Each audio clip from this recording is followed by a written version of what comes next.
Hey guys, welcome to my channel, Just Another Flutist. I'm Joanna, a professional flutist, flute nerd by day, and video game nerd by night. A few months ago, I got the amazing opportunity to meet Carlos Eni, Insane in the Rain Music, here on YouTube. My husband and I have been huge fans of his video game covers for many years now, and I recently found out that he became an actual video game composer. So I kind of had to chat with him about that journey. So here's our conversation. Grab your coffee, tea, beverage of choice, and enjoy. Hello, Carlos. Thank you for joining us today.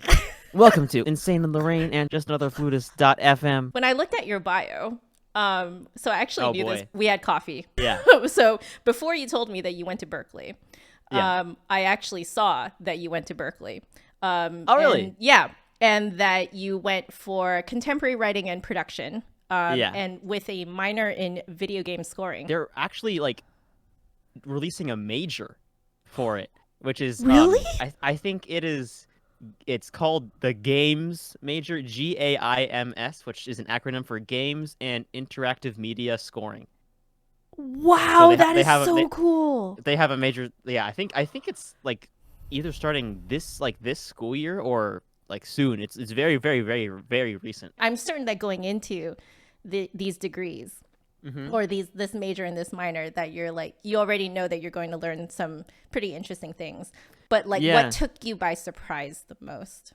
I'd say the most surprising thing was how little of my education actually came from the classes themselves, and which is interesting. Because the thing I liked most about the environment at Berklee was the fact that there were so many opportunities to do other things than just be a student and just take the classes. And particularly for someone like me, I there's a lot of aspects of music that I really like, including performing it. I do like performing, and I could have been a performance major and just spent a lot of time practicing saxophone, but I also, do like the production and arranging and mixing and all the stuff related to that. Also like music theory. And I was kind of, when I chose CWP, that's the shortened version of contemporary writing and production. When I chose that, I was a little part of me was worried that this isn't a performing major, what if I don't get enough? What if I don't have chances to play? And that actually didn't happen at all, just because of the people I met and people putting together recitals and also just shows of their own around school, and who just needed people to play, and I would I guess I got around in those ensembles a little bit. It was so fun because I was exposed to different kinds of music that way and met different people and played different kinds of music, and it was I don't think a class could have taught me the things that I learned from those experiences, being in a rehearsal for Peruvian music where everybody was speaking Spanish. And I took enough Spanish in high school to follow along, right? And but not say anything, and just read the sheet music and attempt to understand some of these groups I hadn't heard before, and it was really fun. I guess now that we're talking about being on the job, what is the next thing, the most unexpected or surprising thing you learned on the job as a composer? Because you are composing now. The one that comes to mind is that what the client that I've learned that my job is not to give the client what they want. My job is to give the client what they need, which is sometimes not what they want. You're right. Sometimes it lines up. So just recently, I was working on a gig where I was asked to composing for this one game, and I was asked to compose something in this style of this thing. Right. And I was working on it, and then as I was working on it, I had this feeling this theme, this type of music I'm working on, I don't think it's gonna fit. I don't think it's gonna fit the style that at least the way that I interpret the style. I don't think gives off this vibe that I think is supposed to be for this area that I'm working on. Right. So I turned it in, and I was like, okay, here's the idea, here's what you said I should do. I'm gonna be honest. I think I did a good job at doing what you said, but I don't think it matches. And then basically everybody else on the team everybody else on the team agreed. It was like, yeah, let's just do another one. So it's not like it's not a big deal. I mean, Yeah. like it would be like, thankfully I didn't spend a ton of time. You know, I spent Right. maybe like an hour doing this little mock-up, and we also like the beautiful thing is that we might be able to use that little mock-up as a jumping off point for something else, Oh, something that's else great. later. Yeah, where the Yeah. vibe is actually is useful, so it's not like work for nothing. You know. Yeah. Had I just gone with what I felt was right in my artistic vision, Mm-hmm. granted, I think okay, there are sometimes you have to make compromises for sure, and there are Right. some times where there's specific things that the director requests, or like whoever your client is, that makes sense to put in if you can. Yeah.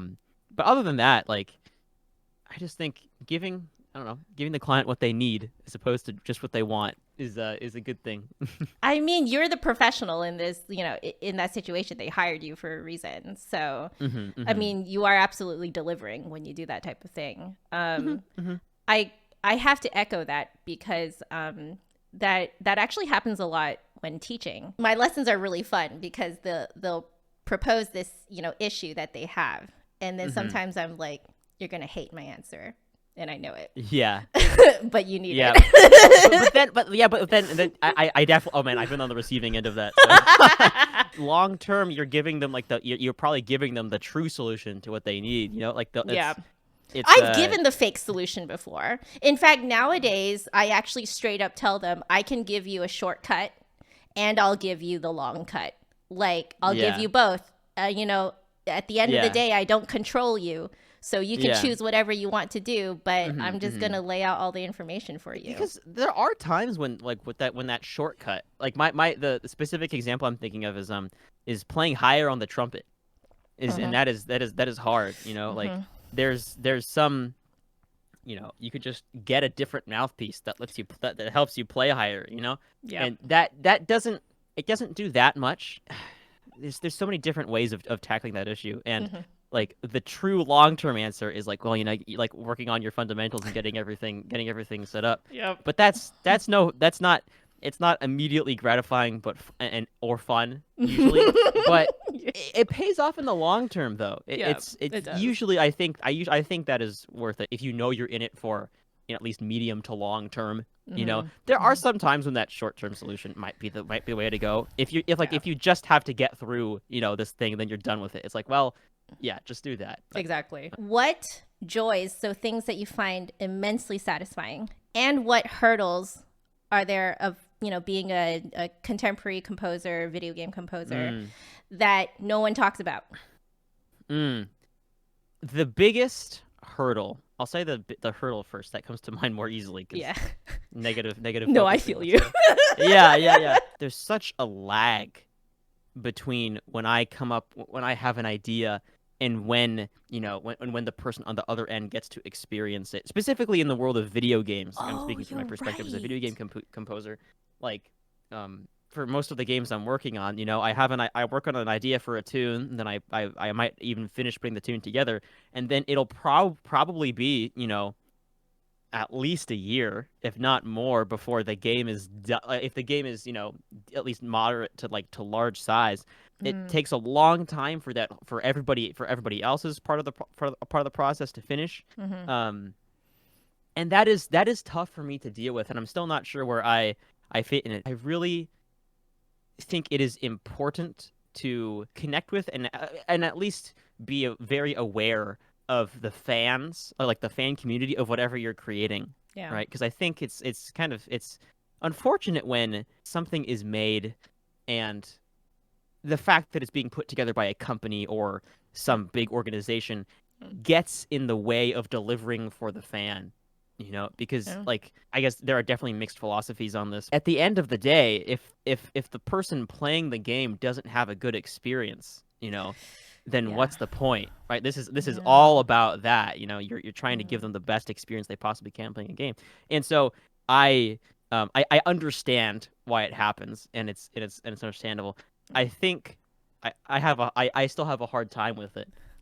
Because I want to be able to share my ideas and get the immediate feedback and be in tune with the fans. Like, does that have anything to do with the fact that you're a content creator?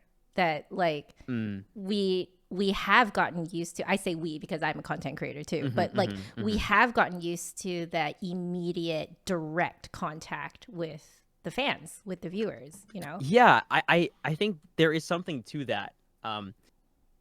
And I definitely am used to it, and it's something I really liked about that experience. And I really like about the job. And I frankly, I think for me, I think there's like, I feel like there's some middle ground that I think I will probably end up exploring, is like, what is like the hybrid of a hybrid, you know, game composer and content creator look like. You know, there's not as many like, there's lots of models for going, you know, one way or the other, but I think there's not as many models for being some of this like unique spell sword in the middle. So Yeah. I don't know. So that's my, I guess that's my biggest gripe with it. Yeah. To me, the biggest joy with it though is how much easier it is to write something and to have someone to be able to tell you like definitively this is good at the end. So if you're writing for a client, in my case, if I'm writing for a client, like I'll just call him my boss, right? Yeah. And if I deliver, you know, if I deliver this thing and then they get to review it and they say it's good, then it's like, well, I've done my job, you know. Yeah. Now, as opposed to working on something on the internet, is that, you know, you can get this, there's a lot of mixed feedback about things because people have their different opinions about something you make, and I recognize that, you know, when that work you know, eventually makes its way to all those people, everybody will still have those different opinions. But at the very least, there's still, you know, there's still somebody at like, you know, an earlier stage who gets to, you know, like that you get to, you know, work with and can take and can do revisions. Yeah. And just a single opinion that you're trying to match up, or a single vision that you're trying to match up on, rather than, you know, the endless pool of people's opinions on the internet, which is just never ending and sometimes not fun. Yeah. But that's a part of the job I've been pleasantly surprised by. You're absolutely right. There's no one definitive what you're doing is good. I guess it's both a blessing and a curse. I think part of that is what keeps motivating us. Maybe when people start out, they say, "I want to make it better so more people will like it," right? And that is. I think that works to some extent, right? But you can't possibly make it so that everybody likes it. This was how it happened for me, was that I started out with that kind of goal, and for me that was like, you know, I guess whatever, getting approval from people on social media from watching and listening to things. And then eventually I thought like, well, I get more personal satisfaction out of making sure that it matches up with what I want to make. You know, that it is that the thing that is created lines up with the vision I had for it at the outset or in my head. Yep. And I think there is now this is the ultimate question for the artist. It's like, well, like, are you making the art for the audience, right? Because without the audience, like, what is a performance art without the audience, you know? But on the other hand, like, what is art without the artistic vision of the person who's making it? You know, you could say that's a criticism about AI art, you know, is like, why, like, is this even art because there's no, like, is someone tweaking the settings of an AI thing? Is that enough artistic vision? You know, it's complicated.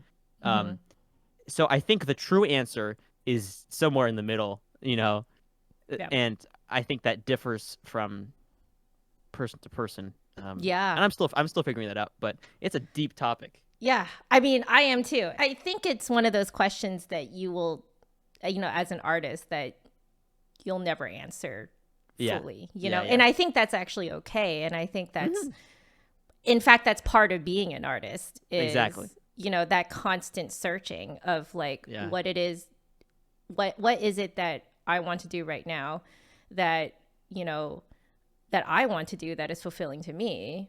But at the same time, I can create something that other people can enjoy, right? So yeah, it'll all work out in the end. It always does. So it's fine. Exactly. Growing up, for me at least, video game music was not really a thing. It just was completely ignored. In music school, I had a professor definitively tell me that video game music was not music. There was this insane disrespect for video game music when I was young. But now we have classical symphonies straight up just playing Final Fantasy concerts. Zelda concerts, etc. Because that is really what's selling these days, right? I'm like, come on, the people who can pay to go to concerts are the people who are generally more well-to-do, probably have money for games, and we've all grown up now. I'm curious what your experience was. It's a very interesting question. It's something I really care about in society is society's, recognition of game music. What does something have to be for it to be real music?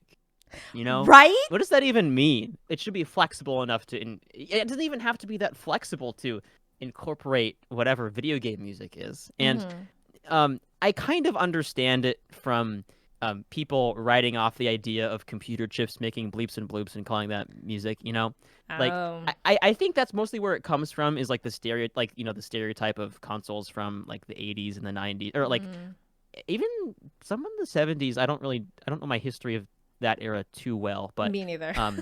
Around that time it was still mostly internal sound chips and things that sounded like bleeps and bloops, and eventually over time things got better, and then you could have things just like instead of there was enough space on a console, so instead of having to use MIDI and just have generated bleeps and bloops, you could store actual audio recordings on video game music, and things expanded like that over time, which is cool. I didn't have a moment where someone overtly told me, that video game music wasn't real music. I'd be curious of how I would react to something like that, because to me that's just like so like, like for my entire life that statement is like so unequivocally false. It's like, what? Like that doesn't even register. It doesn't even make sense. Yeah.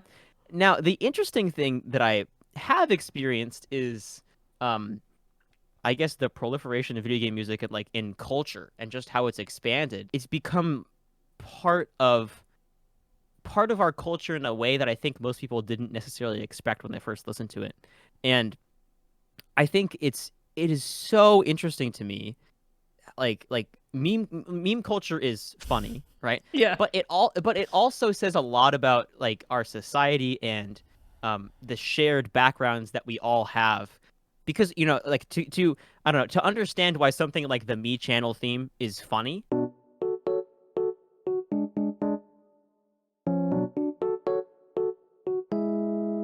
you have to have at least a little bit of background for that, That's true. And I think part of like the fact that the Me Channel theme was used on the Nintendo Wii, which is one of the best-selling I think best-selling consoles of all time. It sold very, very well, and it was in a lot of people's homes in the era when it launched. And making a Mii was part of the experience of having a Nintendo Wii. So lots of people went through that to play games like Wii Sports and I don't know, Wii Play, games that involved using your Mii.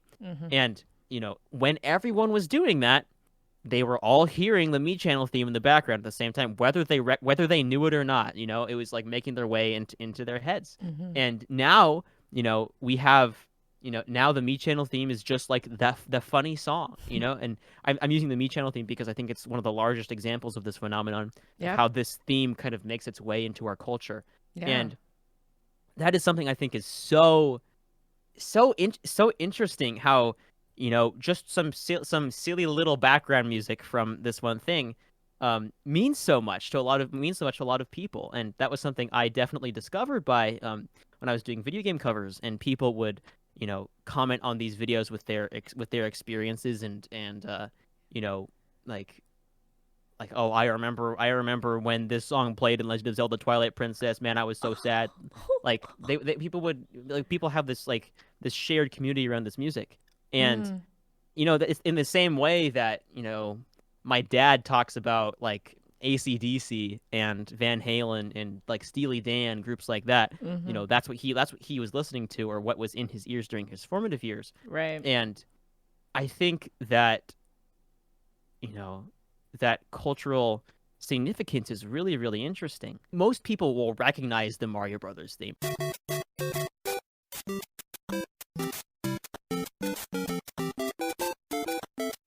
Your average random person will know what that is, even if they're not a gamer. Like that's like the level of, that's the level of spread that something like that has had. Yeah. And I think it's very, I mean, of course I think it's good, and I think it's cool because it's a part of my life that is very important. it's interesting to see it being like you mentioned with like the symphonic concerts and things like that, and different places where video game music is gaining increased recognition in society. It very much feels like an underdog art form. You know, Yeah. it feels like it's like this cool thing, and probably it's actually, but that's probably part of why some like the following for certain types of video game music or certain music from certain games is very cult like, because you have like that Yep. underdog story and people Yep. will flock to that. And Absolutely. I think I don't know where it's gonna go in the next few years. Yeah. I think it'll keep going up, probably. I don't know in what ways it'll manifest, especially with how the internet just evolves so rapidly, and things like TikTok Yeah. change what is considered normal on the internet, and what is normal behavior, or how is music is normally distributed. So It's so true. it's very fascinating to me. Have you always wanted to be a video game composer, or was there a jump between what you became very well known for, which is covers of video game music? Was there a jump from wanting to do that to wanting to be a composer, or have you always wanted to be the video game composer all along? So no, definitely not. I haven't always wanted to be a game music composer. I've always known that I really liked video game music. Right. That's the thing that's always been the constant, And for me, doing the covers was a way of showing my love for the music, and I guess just embracing it and making it part of who I am, and allowing me to contribute to the game, to contribute to the art form in some way. Being a composer is sort of just like a necessary next step for it. I felt like I had achieved what I wanted to do with covers. Like I was like, okay, let's make some video game covers, and let's take this, let me make these as good as possible and get them as to the best level I possibly can. Right. And I got to a point where it actually happened with this album called Sinnhovation that I made, which is a arrangement album of music from Pokemon Diamond and Pearl. It is 51 tracks long. About 4 hours of music, and I made most of it in about a year and a half. Wow. So that was the biggest labor of love project that I ever did. Wow. And it's really big. I look back on it like I can't believe I did this, But it was because that soundtrack from Pokemon Diamond and Pearl was something that I was listening to, when I was in those very formative years. And I think this just the way that the melodies were written, the instrumentation and ways that it changed, that it both adhered to and changed from the traditional Pokemon formula, those really stuck with me, and I think it's a big part of my my musical identity. So I felt like there's a lot of inspiration that came from that. So once I had finished that project, I thought I was searching for what the next what my next how do I top this? How do I contribute to video game music? How do I love video game music more? Basically, and to me it basically I think there's multiple paths that I could have gone down, and I haven't really excluded some of these paths. I could keep making the covers even better, But then I was running into some challenges with thinking about my own personal future, and thinking well, the whole legal thing behind game music covers is interesting in that these are things written by this is music written by other people, and there are legit ways to do that, to cover those things and release them legally, which I was doing, but just it didn't feel right to keep using that as a foundation for my career. And now it's certainly, I think video game covers will be forever tied to my name, which is, I'm fine with that. It's part of who I am, part of my story. Yeah. And frankly, and so game music composing just kind of came out of that as okay, I want to try to take this to the next level, and I'm not even sure that game music composing is necessarily where it'll stay. For now, like I'm having a fun time with it and I'm enjoying it. But like as there are still things I dislike about it, and I don't think,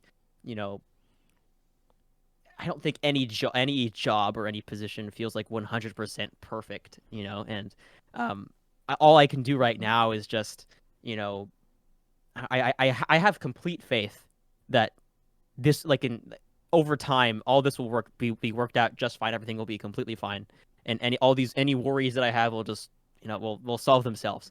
So what I'm just focusing on right now is like doing the best job I can with like the things immediately in front of me, and eventually, I think things will work out the way that if I do that, things will work out in the way that they need to work out. And that doesn't mean there won't be hardships along the way, but it's just I don't know. That's just how life works, man. Like, I think the question that I hated the most in university was, where are you going to see yourself in 5 years? And where do you see yourself in 10 years? My teacher at the time straight up told me, screw what people say that you should be doing in 5 or 10 years. What do you want to do right now? It's the same as what you're saying. Honestly, it's you need to do a really good job at what is right in front of you right now. Right, and that's all you can do. Because you can't just worry about what's going to happen next, because you have no idea what's going to happen next. Yeah, the future doesn't even exist. There's only right now. Exactly. I think I also used to get frustrated by that question of like, where are you going to be in 5 or 10 years? Yeah. And I think most of the frustration that I had, and maybe this is the same for you, like came from the idea that like I have to pick something, I have to stick to it for that long. Like, oh God, can't do that. However, I think it's useful if you put it in the context of what if I did the thing I'm doing right now for 5 years? What if I'm doing the same thing I'm doing right now in 5 years? How would I feel about that? And you wouldn't exactly know. But I think by seeing it from that perspective, it's like that was actually kind of one of the things that I thought about when I was like doing YouTube. I was like, okay, I'm coming up on, this is my 9th year of doing this. Could I see myself doing this for another 5 years? And the answer was like 100% no. It was like no way. Like this has to end. Yeah. Now and I asked myself that question. Now it's like, do I see myself composing for games in 5 years? I'm like, well, maybe. I don't know. And I think maybe is like, is a pretty good answer. Yeah. If you can find something where it's like, hell yeah, I have to. It's like, it's like when you find that right person, in your life, and you're like, can I be with this person for the next 5 years? And you're like, hell yeah. Then that's what you want, But those like the thing is, you can't find those things. Those things come to you, right? Yes. You have to let them come to you. Yes. Yeah. You're so right. Any like really good thing that has happened to me, to my career, like any major thing that has happened to my career has always come to me. It's never me seeking it out. All you have to do is just do a good job with what you have right now, and it'll be absolutely fine. In video game scoring, there, the use of leitmotifs, so motifs to go with, certain characters, towns, places, battles, etc. Like they all have to have a theme, like essentially a hummable theme. So like they should have a hummable theme. All of those themes are separate from each other. However, when you're just going through the game, it fades in, fades out, it loops and stuff like that. What do you find are like the fun parts and the challenges of looping and fading in and like working with, like, I'm guessing you have to work with other aspects of the actual production of the game too, to time when things happen and when certain... So your question is about something we call implementation. So audio implementation is like a whole like specific area of composing for games. It's very interesting, and I think it's particularly unique to games. Actually, interestingly enough, like the closest thing I think of is like musicals. Like when you're playing a musical, you're like, like the conductor is like, when I've played in pits, you're like, okay, you wait for the person on the stage to say this line, and then you start this vamp, and then they talk, and when they stop talking, you have to be ready to go to this part.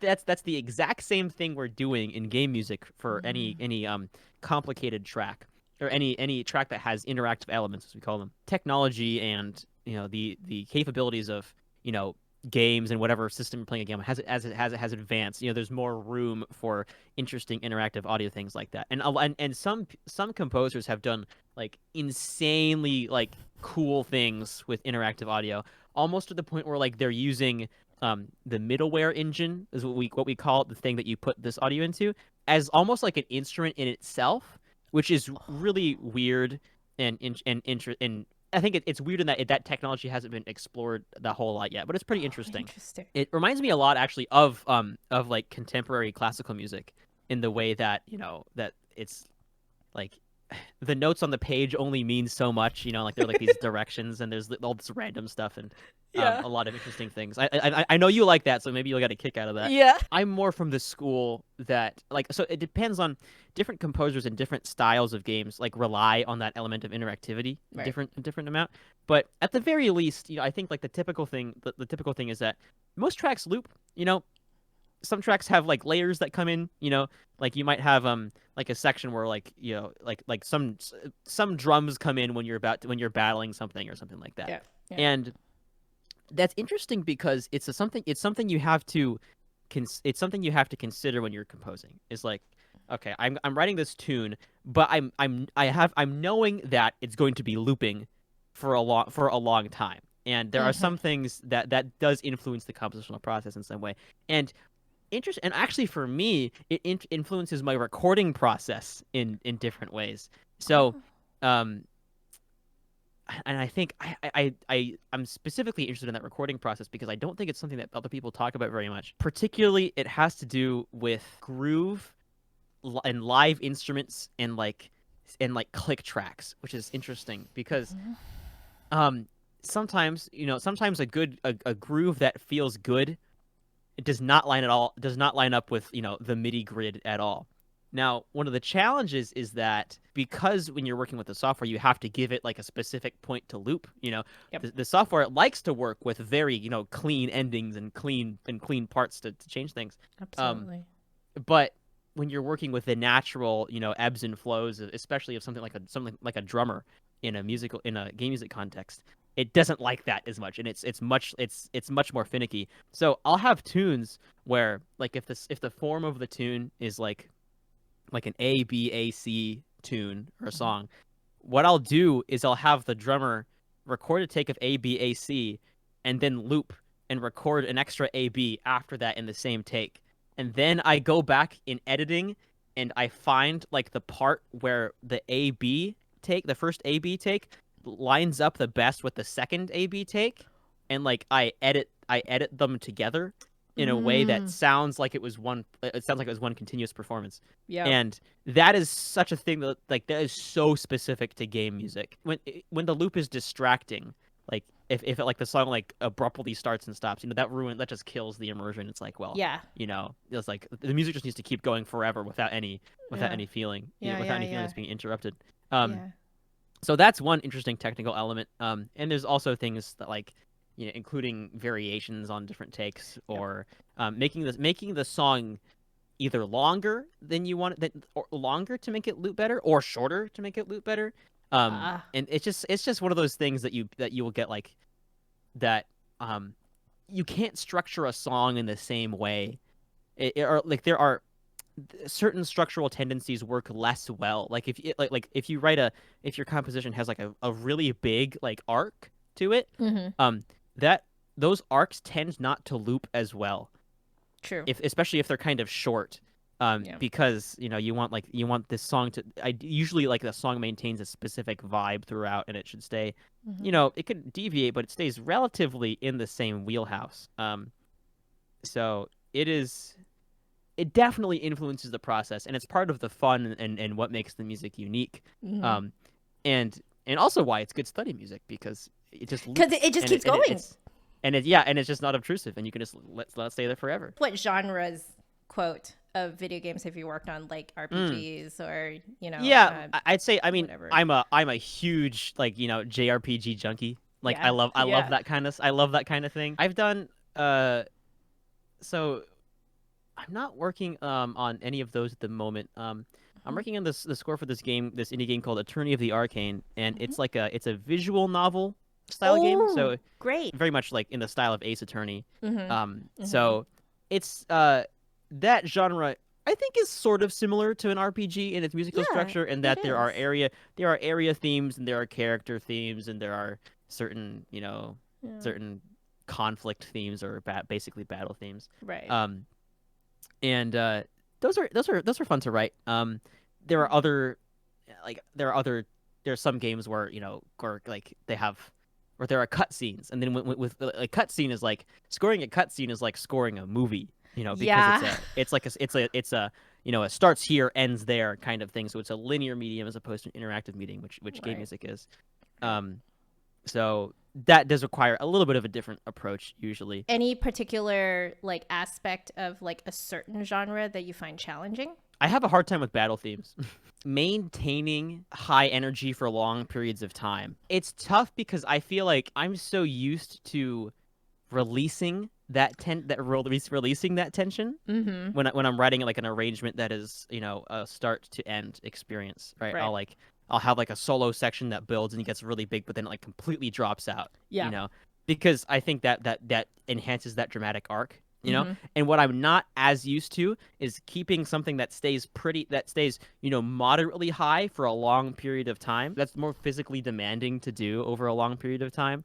Like if you ever played like like an intense movement of a symphony, like imagine if you had to put a repeat sign at the first bar and the last bar, just do it again. Sometimes that's really that could be really challenging. It just also just most of the music that I just listen to is not really what I would call like battle music. And I'm sure it's something I can get better at, and I am working on it every time I tackle a job like that. But it definitely requires a little bit more effort for me than something like an area theme or a character theme. I could do those all day because it's more just like telling the emotional story and like and encapsulating the personality of something. It's like I can do that, But if you're trying to make me, if you're trying to make me get into the mindset of conflict, I'm not a person who likes arguing, or I don't like prolonged periods of conflict. So you're making music representing that. If y'all didn't know, Carlos plays the flute.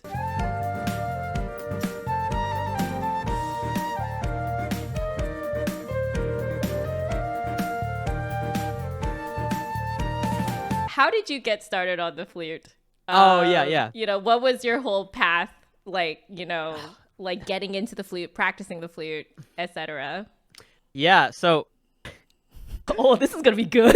It started off when I was in college, and I think it was, I forget which year it was, but my girlfriend at the time played flute, and then I asked her one day, I was like, hey, could I just, it was like a closed, some like cheap closed hole flute, and I was just like, hey, could I kind of want to learn to play the flute.